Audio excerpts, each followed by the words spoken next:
oduu ammee oduulee biyya keessaatiin isinii eegallaa hawaasni nageellee Booranaa guyyaa irraantanaa xiqqaa fi guddaan dhiiraa fi dhalaan osoo nafin hiriira guddaa bahaa oolan waa'ee daangaa Oromiyaa jechuudha Soomaaliin sarbaa jirtu keessattuu mooyyaaleen Soomaalii galuu ibsa dhiyootana labsii mootummaan Soomaalii baaseen labsii mootummaan Soomaalii baasee labsii waraanaati lafteenya lafeeteenya jechuudhaan guyyaa irraantanaatti hiriira gaggeessaa oolan.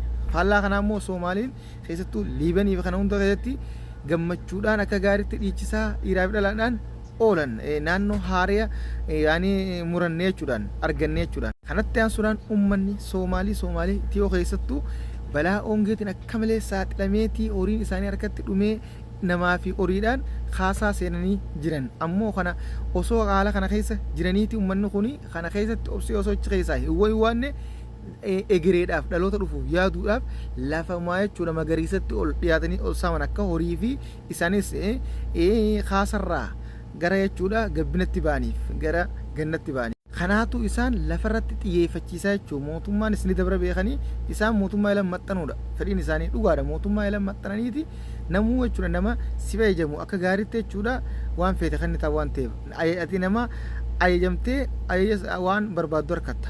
Kanatti aansuudhaan qaamoleen nageenya Itiyoo guyyaa irraantanaa Maqalee galuudhaan marii taasifteeti jirti keessattuu nagee jechuudha paartiilee Tigraay keessaa kan qaama mootummaatiin mormituu fi anna jechuudha biyya bulchaa jiraniis dabalatee akka jechuun mootummaa federaalaatii wajjin sochii nagayaatiin haala gaarii irratti gaggeessan marii taasisaati mariin kun marsaa lammaffaadhaas ja'ameeti jira garuu itti milkaa'uu dhabuusaa ammallee ibsichi raabee tokko hin jiru akka miidiyaan jechuudha ganamaa gabaasetti. Kanatti aansuudhaan abbichuun guyyaa irraantanaa mootummaa Xaaliyaanii Joordiyaa fuudhuudhaan gara Jimmaa geessee Jimmaa daawwachiisaa oole. Mootummoonni addunyaa garaagaraa konferansii sirna nyaataa kan Finfinneetti guyyaa lamaaf taa'amuuf gaggeeffamu irratti hirmaachuudhaaf hedduun jechuudha Finfinnee yeroo seenatti simannaan isa waan godhameef guyyaa irraantanaa immoo Jimmaa akka gaariitti mootummaa Xaaliyaanii daawwachiisaa oole.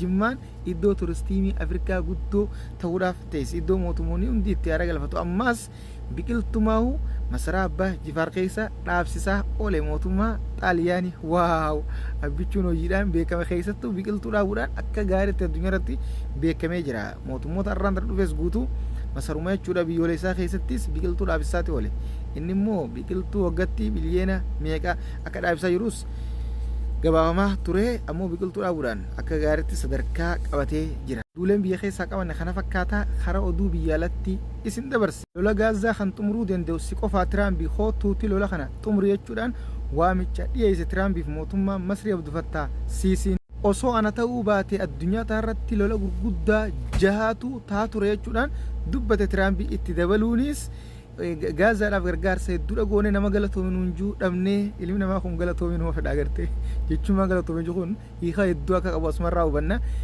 Kanatti aansuudhaan ibsa birarratti ibsa haariyaa baaseen Iiraan sochii isii yoo kan eegaltu ta'e balaa hamaatu isii qabate jechuudhaan dubbatee akeekkachiiseetis jira.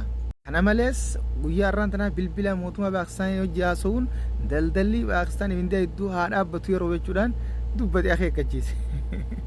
Barana akkuma gareen waggodhu jira ammoo inni nageenya jechuudha noobeelii nageenya addunyaa bara 2026 akka gaarii fuudhuudhaaf qophaa'eetuma jira. Iddumaan mee namoonni haareen jechuudha fiidiyoo kana dhageeffachaa jirtan dhuftanii mallattoo gurraatti harka mirga jirtan tuquudhaan subscribe godhaadha. Namoonni haareen baana kan biraati miti. Kanatti aansuudhaan Chaayinaan addeessa gubbarratti bishaan oomishaa jiraachuun gabaafte duraan rakkoo bishaan tuutu nu rakkisaa ture bishaan dhugaatiitu asirraa fudhannee lafarraa oliin dheennaa amma immoo bishaan oomishuu eegallee jirra kana booda gama jechuudha ol irratti jaarmayaa jaaruu eegaluu ni dandeenya jechuudhaan dubbattee jirti. Kanatti aansuudhaan saayinsoonni saatalaayitii akka gabaasanitti urjiileen samii addunyaa kana gubbaa jirtu tiriliyoonaa fi biliyoona 200 ol ta'uudha himanii jiran. Urjiileen tun miidhagsituu yookaan bareechituu samii addunyaa tanaati akkuma rabbiin quraana keessatti dubbate walaqad zayyana samaa addunyaa bimasaabiyaa jetti. Waa'ee addeessa gubbarratti Chaayinaan bishaan oomishuu eegaluu har'a gabaafte kun jechuudha gama boodatti jechuudha dhaloota boodaa keessatti jaarraan boodaa kun lafa gallakkisanii waan achi gubbatti ol galuu yaan fakkaata. Kanammoo Allahu a'lam rabbumaa beeka waan fuuldura. kanatti aansuudhaan lolli Taayilaandii fi Kaamboodiyaa gidduu deemaa jiru akkuma itti fufetti jira. Taayilaandiin lafoota jechuudha yookaan dachii Kaamboodiyaa hedduu to'achaa jiraachuu himteeti jirti. Inumaa lola dirooniitii fi kan misaayilaa caalaa ammas arba kaafachuudhaan arba irratti qawwee fi kana hidhattee meeshaa waraanaa daangaa keessa jechuudha socho'aa jirti. Daangaa Kaamboodiyaa keessa. Kanatti aansuudhaan uummanni Faransaay mootummaa Suuriyaa duraanii shororkeessummaa Suuriyaa keessatti gaggeessaa jiru oofaa jiru akka dhaabu gaafatan. Akkasuma ajajni hidhaa haariyaa akka kennamuufis mana murtii olaanaa jechuudha idil addunyaa gaafatanii jiran. Bashar al-Assad akka hidhamu jechuudha. Dhiyeenya kana akka hin hidhamne jechuun manni murtii kun ajaja dabarse erga inni aangoo irraa bu'e jechuudhaan. Kanammoo akka hidha deebi'u uummanni Faransaay gaafatee jira akka hidhamu jechuudha. Ajajni hidhaa akka irra dabruu fi shororkeessummaa kanaas akka dhaabu jechuudha. Garee shororkeessaa biyya keessatti mootummaa ammaatiin shororkeessaa jiru kanaas akka dhaabu isaa sochoosaa jira waan ta'eef gaafataniitti jiran. Waan baay'ee nama gammachiisa. Kanatti aansuudhaan Baangaaliin tokko guyyaa irraan tana Suudarbiyaa keessatti saalqunnamtii dubartii wajjin raawwachuun mootummaan to'attee to'annaa jala oolchite. Adabbii akkamtuutu isa eeggataan sun murtee jechuudha seera Suudiitu beeka. Dhiyeenyuma kana guyyaa 3-4 duraas namoota 4 to'atte kanuma akkasii torbaanuma ji'uma kana keessa yoo xiqqaate nama 10 ol jechuudha. Uummatuma Baangaalii kana kan dubartii irratti qabdee beeksifteeti jirti.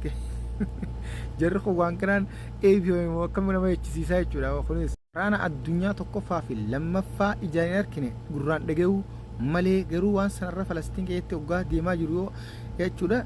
Ijaan kallattiidhaan laalaatis agaraa jirreechuudhaan dubbate. Leenjisaa Maanchestar. Kanatti aansuudhaan kan xumuraa hospitaalli Walaayittaa kan hin dhangite isin gabaasee ibiddaan gubatee barbadaa'u. Arraan tan immoo deeggarsi qarshii jechuudha miliyoona 100 taasifameeti jira. Bulchiinsa jechuudha naannoo kibbaa godhee jira. Akkasuma akka tajaajila yeroo jalqabaa yeroo akka duratti deebisee tajaajila kennuuf cimsinee jechuudha. Tattaaffiin gargaarsaa fi deeggarsaa itti fufuudha qabachuudhaan dubbateetis jira. Kun cuunfaa oduu guyyaa irraan tanaa tan addunyaa guutuuti. Oduulee biraatiin hanga walitti deemnutti sheer godhuudhaan facaasaa akka isiniif dhiyeessu oduu ammeeti. Oduulee guyyaa guyyaan jechuudha. Oduulee dhugaa qofa tan qabatamaa tan gartee miti jala yaataniis na booda miidiyaaleen Oromoo gariin gabaasu harkachuu dandeessanii takka sobaa kana keessa hin buusanii akkasitti sheer godhuudhaan facaasaa gabbuufadhaayis maxxansaa miidiyaa jechuudha. Akkaawuntii isin irrattis maxxanfadhaadha. Garuu oduulee guyyaa guyyaa tan addunyaa dheeguudha qabda addunyaa waan irra ooltu ammoo xumurra jechuudha waarra jechuudha gandaan wal qoodaa jira. Sababa obboleessa keenya Khadiir Martuutii fi Jawaarii wal qabatee Khadiiris jechuudha kutaa Arsii arrabsee jaanii jechuudha. Sababa kanaan uummanni jechuudha hayyoonni gurguddaan namni sila nama gurguddaadha lola kana dhaamsa jaan ibidda qabsiisa akka malee benziilatti ta'uudhaan ibidda kana facaasee keessattuu kanneen akka qeerroo Oromiyaa maal kajuu tokkoo fi kan duraan nama gargaaruudhaan beekamuu fi Abdii Muttar kan daldalaa yuutuuf kan wanni kana jiruu fi sheeka jechuudha roobee dabalatee numaa namoonni jechuudha xiqqoo ulamaa jennee yaadnu hundi akkasuma kun hundi jechuudha gabbaanii bobbaan.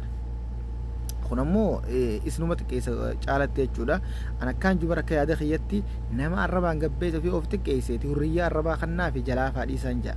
Maaliif jennaani Khadiir obboleessa keenya kutaa hunda Oromoo hundaati. Jechuudha Oromoon hundi nuti maqaa tokko waliin qabna, amantii akka waliin qabna, abbaa tokko irraas argamne gartee namni waan takka waliin qabu waan takka wajjin nyaatu wajjin jiraatu jechuudha waliin dhabu. Wal dhabdee maa keessaa sin galu keessattuu namoonni gurguddaan hedduu if xiqqeessitan wallaahi isiniin jaanii akka kiyyatti jechuudha kan hundarraa walaba bilisa keessaa sin jiru ammoo akkuma dhaamsattiin dubbadhe dhiifama naaf godhaadhas keessa jechuudha ilaalcha biratti fudhatan jechuudha yaada kiyya kana ammoo abbootii qabeenya keenya hundaa nuuf eebisaadha rabbiin umurii isaanii nuuf haa dheeressu.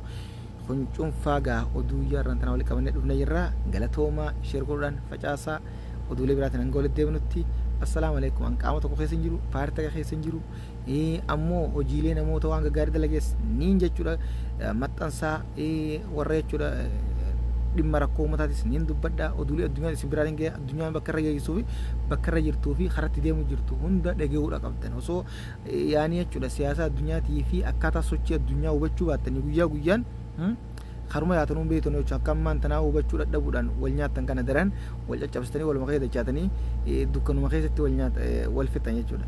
Kanaa isiniin jaa galatoomaadha. Assalaamu alaikum.